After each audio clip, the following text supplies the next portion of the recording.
questions? I tell you what, this is a good win for us. I thought that Rockwez really started off the game providing us with a lot of energy, and he was really good. And, you know, the one thing you don't know about is when you finally look at stats, and there's sometimes like perception versus reality. We started off the game getting 11 to 12 stops, and that's what we wanted to focus on, is just playing through adversity on the offensive end and continue to play defense. And then we kind of go crazy in the first half because they shoot some threes, they make some threes. But at the end of the day, you look at the stats, they were 6 of 24 from the three-point line, and they only went to the free throw line 8 times. And we've kind of changed some things what we do defensively, because I was really concerned about people were living in our pain because we were extending our defense. So we kind of backed it up a little bit, did a little bit more Wisconsin and Virginia style, and we wanted to keep people in front of us and make them shoot contested threes and keep them off the free throw line, because I thought we were getting way too many fouls on our front line.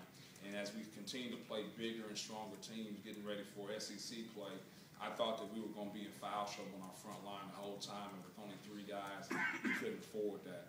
And then the next thing I just want to mention is Chicken is just playing phenomenal at this point in time. The numbers he's put up in these past 3 to 4 games, I think he's shooting over 80% from the field, and that's just unheard of for a guard. You know, those are kind of like big man Wilt Chamberlain type numbers, and so he's been phenomenal for us. And the thing we got to do now is our guys got to start feeling better about themselves with these wins. You know, it's because we have a close ball game against Southeastern Louisiana. Guys don't feel great about it. And I know we've got some problems as far as on the free throw line, but at the end of the day, I told our guys we're 6-2. You know, we're 6-2, and we made some jumps and strides in our program. You need to start feeling good about yourself. And I said some of the things that we have problems with, they're fixable. And we'll make sure we address those now that we don't have, we're not in session anymore for school. So we'll bring them in twice a day. And the first time we bring them in, we'll just shoot free throws. And then we'll have practice. And the next day, we'll just shoot jump shots. Just jump shot, jump shot, jump shot. No cutting, no movement, just sit there, catch and shoot. Then the next day, we'll bring in for practice. We'll keep alternating that. So this is the time right now, in between semesters, where you can really improve your team, and we'll make sure we take advantage of that. Sorry for such a long opening comment. You mentioned Craig's field goal percentage is so high right now, but he mentioned he's been getting in the gym, and that's a big reason. But how much do you think a lot of that has to do with the fact that he's making a lot better decisions this season, and he's getting in the paint, he's driving in, he's finishing around the rim?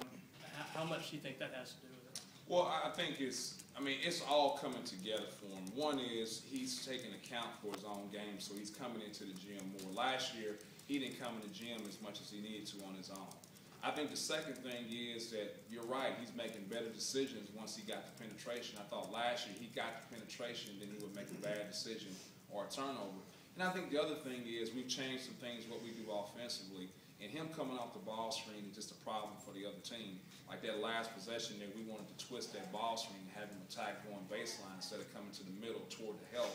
And when he goes baseline, he's attacking that guy. It's just a problem for the other team. So I think there's just a lot of things coming together for Chicken, and it has a lot to do with maturity. He's a sophomore now. Rick, what happened to him? The ankle?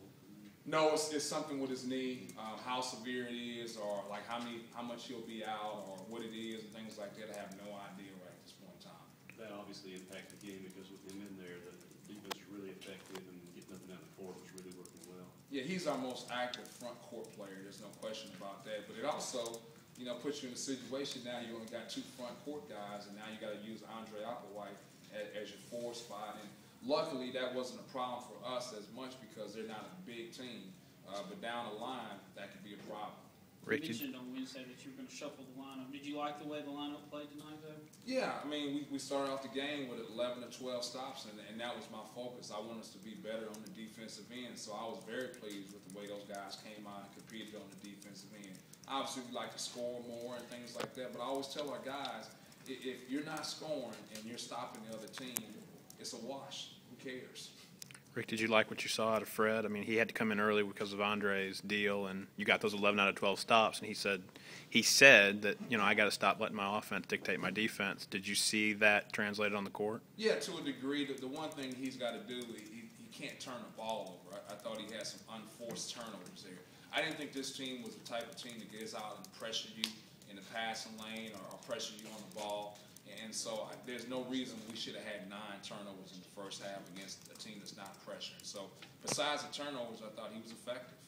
You talked about Chicken's shooting percentage, but 31 minutes tonight and no turnovers. What's maybe more impressive to you? I'll take the scoring right now. Coach, Andy Barra in Memphis, what have you learned from last year to now? In that you had so many guys leave and injuries and all these things. How has that helped you? And when you lose a guy tonight, and kind of your mentality as a coach, how have you grown and changed since then? Well, I think the biggest thing is I know my team now.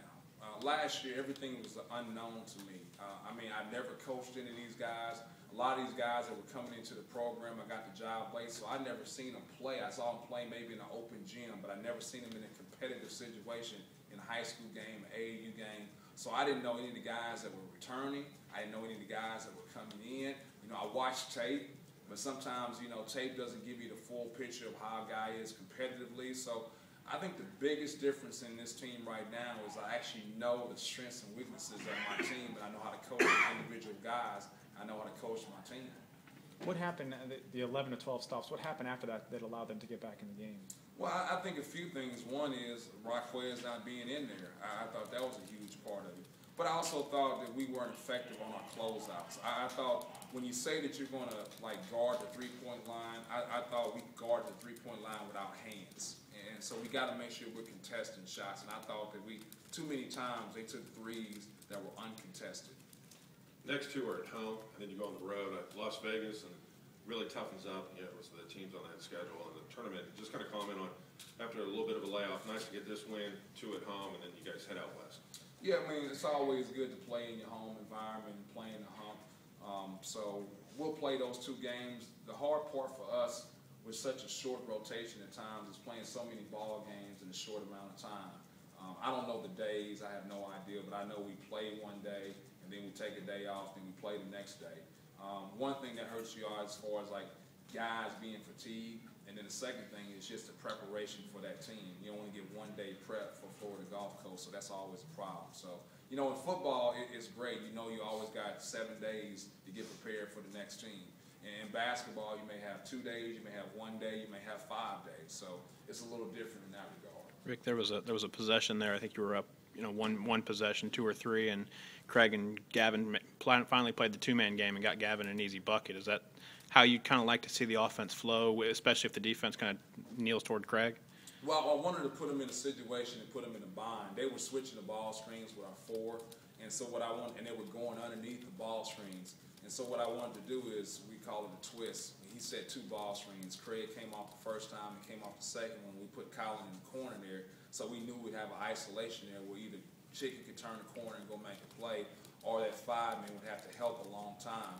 And so that's what happened. The second option is he helped a long time. We were able to post feed right in the gap. Do you see Chicken's confidence growing? It's the second half, he seems to really just take it to a different level. You know, I think one thing that Chicken is trying to do is he's trying to be a team player. And that's all. He cares about winning. I mean, that's the one thing that comes through with Chicken's game is he really cares about winning. And I think he cares about his teammates. So he doesn't want to be over-aggressive.